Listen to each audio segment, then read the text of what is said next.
Hey guys, so we'll look at this example for program decomposition for static multiprocessor scheduling.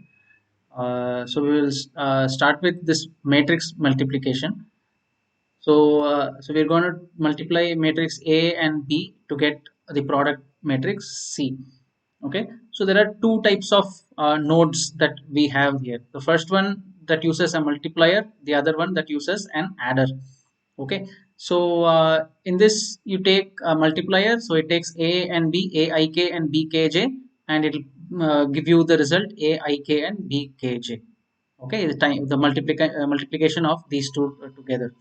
Okay, so in in addition, so what you're going to do is you're going to take the two products from two different nodes, and you're going to add those two. Okay, so this is the basic two types of nodes we have in this example. Now we also have some delays associated with these computation and communication. Okay, so we have different types of delays. So mainly the move within a node, it's going to create, or this is like loading the data is going to take 15 cycles. The multiply is going to take total of 71 cycles, and move is going to take 20 cycles. Okay, other moves are also going to take 20 cycles. Add is going to take 8 cycles, and finally the computation sum. So all the local moves are going to take 20 cycles. Okay, so we'll just understand this latency using this diagram here. Okay, so what is going to happen is we have p1 is the processing element 1, and p2 is the processing element 2.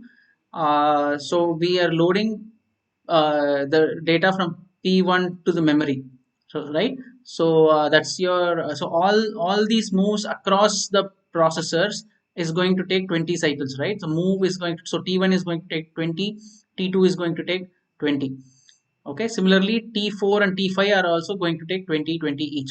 However, the communication between the DMAs, right? So this is the direct memory access, and we are going to communicate data from one processing element to the other.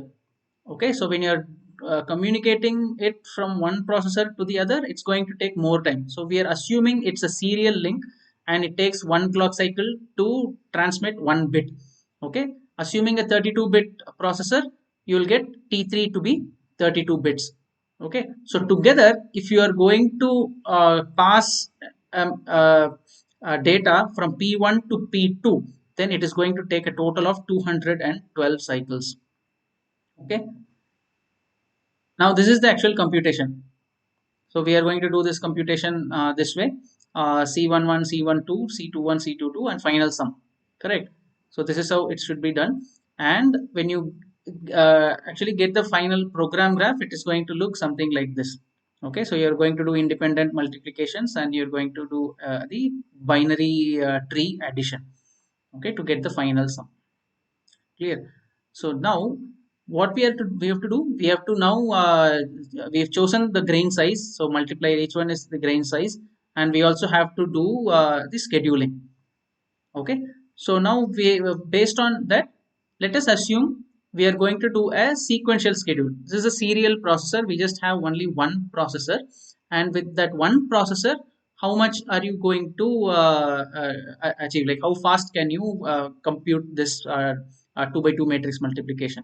Now if you come up with this schedule, it's going to look something like this. Okay, so you're going to take 864 clock cycles if you do everything serially. Okay, whatever we saw earlier, right? So if you do one by one, it's going to take this time. Now if you do it parallelly, you assume that you have 8 processors, like 8 processing elements, then you can do it in a much quicker time. So you're going to take 741 clock cycles, and it's going to look something like this. Okay, so you're not going to use the alternate processors because you need the parallel processing, right? So you can actually after B is computed, you're going to pass it on to your processing element 1. Okay, so it's going to be idle for rest of the clock cycles. Okay, after it did the first computation, this is going to be idle. Okay, so there's a lot of underutilized processors, but you've still achieved better. It's still better than your sequential schedule. The overall speed up you got is now 864 divided by 741, right? So 864 is serial and 741 is the new time. So your speed up achieved is 1.16. It's decent enough. But let's see if you can do something better. We will do grain packing now. So by grain packing, you're going to pack these three together. Okay, your nodes A, B, and then where you do the addition also. Okay, so you're going to do you're going to pack these three together, and similarly you're going to pack the other things together. And we are just going to use four processing elements.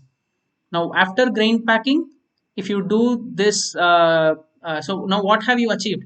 So previously, every single node, right? So this one had a delay, this one had a delay, this one had a delay. Now you don't have all these delays, right? So each delay is going to take 210 clock cycles. If you remember, we computed that, right?